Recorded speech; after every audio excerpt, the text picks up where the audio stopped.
been a while since we last caught up, Dino, and tell us a bit about what's been happening since we last spoke just ahead of Snetterton. Well, we had two races, one at Knockhill and one at Snetterton. I think they were almost back to back. We just struggled massively with the car, the setup, and individual problems throughout both of those races. So it's unfortunate the way it worked out, but we managed to just about claw some points back. I'm not quite sure our finishing positions, around 7th and 8th, I think, in each of them, and it was a bit annoying, a bit frustrating, like I say. But we have two more races to go, and a bit of a change up for those two, and hopefully we can get a nice result.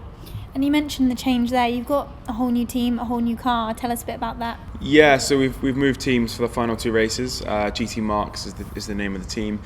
I think for the final two races we wanted to just change it up a little bit. We've got two races, one at Silverstone, one at Brands Hatch. We're still in the fight for the Rookie Cup. We're 6th overall, so we've still got everything to play for, but we couldn't sort of risk having another weekend where we were 7th and 8th and not really in the battle.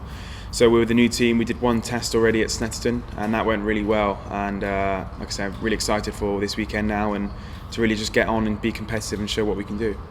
Silverstone is going to be a pretty big race for you, and you haven't had that much time to prepare with the new team. What have you been doing over the last 2 weeks getting ready for this weekend?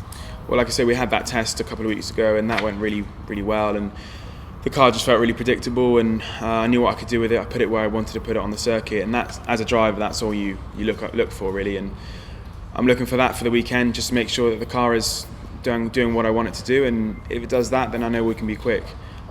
So really the preparation's been just about focusing on this weekend. And Silverstone's home of the British Grand Prix or British racing. It's always a pleasure to race there. It's got so much history at that circuit, and I really enjoy it. And there's going to be lots of crowd. We've got lots of guests coming. Bristol Sport Racing are bringing lots of guests, so I think overall it's going to be a really fun and exciting weekend. And obviously there would be no better time to go and win my first race, I think, than this weekend.